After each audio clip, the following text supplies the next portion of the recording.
दोस्तों नमस्कार, स्वागत है आप सबका। दोस्तों, आजकल हर कोई चाहता है कि सेविंग करे, और सेविंग क्यों ना भी करे। सेविंग करना एक बहुत ही अच्छा ऑप्शन है उन लोगों के लिए जो फ्यूचर में एक बड़ा फंड बनाना चाहते हैं। दोस्तों, आजकल हर किसी को पता है कि महंगाई इतना चरम सीमा पर चला गया है कि खर्चा के बाद बचत करने के लिए कुछ बचता ही नहीं है, और बचता भी है तो बहुत कम पैसे बचता है।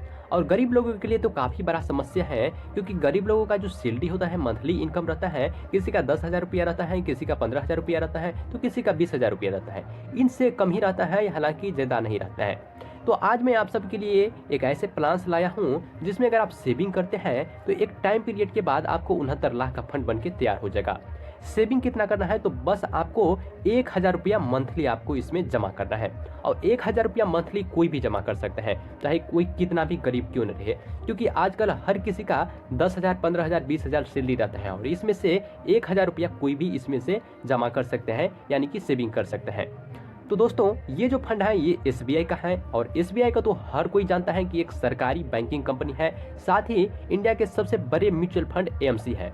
दोस्तों, इसी एसबीआई के एक ऐसे प्लान्स के बारे में मैं बताऊंगा जिसमें सिर्फ और सिर्फ 1,000 रुपया के एसआईपी से आपको 69 लाख का फंड बनेगा। यहाँ पर देखिए, ये जो प्लान है एसबीआई का, इसका एनुअलाइज रिटर्न यहाँ पर 16% आपको देता है। ये मैं आपको पहले बता देता हूँ। साथ ही ये जो म्यूचुअल फंड्स प्लान है, इसका नाम है SBI long term equity fund direct plan growth. दोस्तों, यहाँ पर ये जो प्लान है, देखिए कि 3 सालों में लॉक हो जाता है, यानी कि जब से अगर आप पैसा जमा शुरू करेंगे तब से लेकर के 3 साल तक आप इसमें से पैसा नहीं निकाल सकते हैं। अगर आप इस बीच में 3 साल से पहले अगर आप पैसा निकालेंगे तो आपको एक्स्ट्रा इसमें से फीस लग सकता है, और इसके बाद आप निकाल सकते हैं।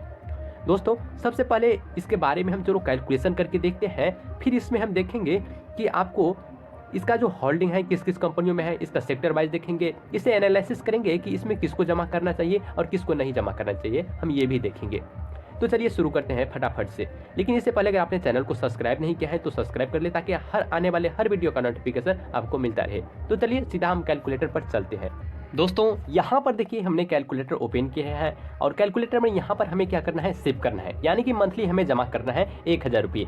यहाँ पर हम मंथली इन्वेस्टमेंट 1,000 रुपये दे दिए हैं, और यहाँ पर आपको बता दें कि इसमें 16% का आपको रिटर्न देता है। तो यहाँ पर एनुअलाइज रिटर्न यहाँ पर हम 16% दे दिए हैं। इसी 16% के हिसाब से अगर हम देखें तो सबसे पहले यहाँ पर देखिए कि आपको यहाँ पर देखिए कोई अगर 30 साल तक इसमें 1,000 रुपया का एसआईपी करते हैं तो इसका इन्वेस्टमेंट कितना होता है। यहाँ पर देखिए कि केवल और केवल 3,60,000 रुपया इन्वेस्ट करते हैं, और वो भी 1,000 रुपये मंथली के हिसाब से। ऐसा नहीं है कि एक ही बार देना है। इसके बाद यहाँ पर देखिए कि 69 लाख का फंड इसका बन जाता है 30 साल में, ठीक है। और यहाँ पर देखिए इसका जो एक्सपेक्टेड रिटर्न इसमें 65,42,000 का मिलता है, और टोटल मिलाकर के इसका जो वैल्यू बनता है 69 लाख का बनता है। दोस्तों, अगर आप 1,000 रुपया का एसआईपी, यानी कि अगर आप घर में जमा रखते हैं प्रत्येक महीना, तो 30 सालों के बाद आपके पास जो कितना पैसा होगा, 3,60,000 रुपया होगा। इस 3,60,000 से आप कुछ भी नहीं कर सकते हैं अभी के टाइम में, महंगाई के टाइम में। लेकिन इस फंड में अगर आप जमा करते हैं जो कि एसबीआई का है, तो इसमें आपको 69 लाख का फंड बन के तैयार हो जाता है। दोस्तों, ये कितनी अच्छी बात है। दोस्तों, इस फंड में किसको जमा करना चाहिए, किसको नहीं जमा करना चाहिए, चलिए हम आगे बात करते हैं। साथ ही इसमें हम और भी चीज़ों को डिटेल में एनालिसिस करेंगे। दोस्तों, यहाँ पर देखिए इसका जो अभी करेंट में एनएबी चल रहा है 415 रुपये का चल रहा है, और इसका जो अभी रेटिंग की बात करें तो इसको 5 स्टार रेटिंग, यहाँ पर देखिए कि इसको 5 स्टार अभी के टाइम में इसका रेटिंग मिला है। और फंड साइज यहाँ पर देखिए इसका फंड साइज 27,305.51 करोड़ का फंड साइज है। अब सोच सकते हैं कि कितने आदमी इसमें इन्वेस्ट किए होंगे। चलिए इसका जो होल्डिंग है ये देखते हैं। यहाँ पर देखिए इसका जो होल्डिंग है 62 कंपनियों में इसका होल्डिंग है। अब 62 कंपनी कौन कौन सी है, एचडीएफसी हो गया, रिलायंस हो गया, ये जो काफ़ी बड़ी बड़ी कंपनियां हैं इसमें इसका होल्डिंग है। यहाँ पर देख सकते हैं स्क्रीन पर आपको सभी जो कंपनियां हैं इसका नाम आपको दिखाई दे रहा है। अब इसको एनालिसिस कीजिएगा कि होल्डिंग कहाँ पर इसका है। तो यहाँ पर देखिए इक्विटी में यहाँ पर सबसे ज़्यादा है, यहाँ पर कैश में भी है, और यहाँ पर डेट भी है। कितना परसेंट है यहाँ पर ये भी देख सकते हैं।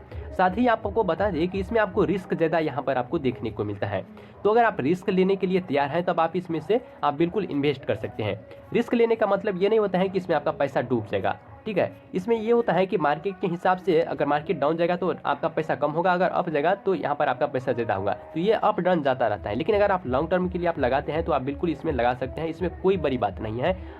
इसके बाद इसको सेक्टर वाइज देखिए कि कौन से सेक्टर में लगा है, तो साथ ही यहाँ पर देखिए कि other sector, energy sector, technology, health care, metals, mining, automobile, ये सब जो सेक्टर है इसमें इसका इन्वेस्ट है, यानी कि पैसा लगता है। इसके बाद अगर रिटर्न की देखें तो यहाँ पर देखिए सबसे महत्वपूर्ण बात हो जाता है इसका रिटर्न, और यहाँ पर देखिए कि रिटर्न इसका काफ़ी अच्छा है। 1 सालों में उसने 5.7% का रिटर्न दिया है, और 3 सालों की बात करिए तो 23% का रिटर्न दिया है, और 5 सालों में यहाँ पर देखिए कि लगभग 24% का रिटर्न दिया है, और ऑल टाइम का यहाँ पर बात करें कि आपको 16% का आपको रिटर्न देता है, और इसी रिटर्न के हिसाब से हमने यहाँ पर कैलकुलेशन भी किया है। अब देखिए इसके जो एक्सपेंस रेशियो एग्जिट लॉट की बात करें तो यहाँ पर देखिए कि इसका जो एक्सपेंस रेशियो है लगभग 0.95% इसका एक्सपेंस रेशियो है, ठीक है। इसके बाद एग्जिट लॉट इसमें से आपको बिल्कुल भी नहीं लेता है। साथ ही यहाँ पर एक आपको स्टाम्प ड्यूटी भी लगता है जो कि 0.005% आपको इसमें लगता है, और टैक्स का जो नया नियम है इसी के अनुसार आपको इसमें टैक्स भी लगता है। दोस्तों इस फंड का जो मैनेजर है इसका जो दिनेश बालाचंद्रन जी है, जो कि काफ़ी अच्छे एक्सपीरियंस्ड पर्सन है, ठीक है। दोस्तों अब बात करते हैं कि इस फंड में किसको लगाना चाहिए, पैसा इन्वेस्ट करना चाहिए नहीं करना चाहिए। दोस्तों अगर कोई लॉन्ग टर्म के लिए भी इसमें पैसा इन्वेस्ट करना चाहते हैं, जैसे कि 25 साल 30 साल, तो इसमें आप बिल्कुल कर सकते हैं। शॉर्ट टर्म वाले के लिए ये म्यूचुअल फंड बिल्कुल भी अच्छा नहीं है, क्योंकि इसमें अगर आप शॉर्ट टर्म 4 साल 5 साल के लिए लगाएंगे तो आपको इसमें अच्छा रिटर्न नहीं देखने को मिलेगा, बल्कि इसमें हो सकता है कि आपको जो रिटर्न है माइनस में भी आपको देखने को मिल सकता है। तो अगर आप लॉन्ग टर्म के लिए लगाना चाहते हैं तो बिल्कुल लगा सकते हैं। आई होप कि आपको ये जो वीडियो है आपको अच्छा लगा होगा। दोस्तों इस वीडियो से अगर आपको कोई प्रश्न है या फिर इस फंड से रिलेटेड या तो आप कमेंट कर सकते हैं, मैं आपको रिप्लाई करने का कोशिश करूंगा। तो चलिए मिलते हैं अगले वीडियो में।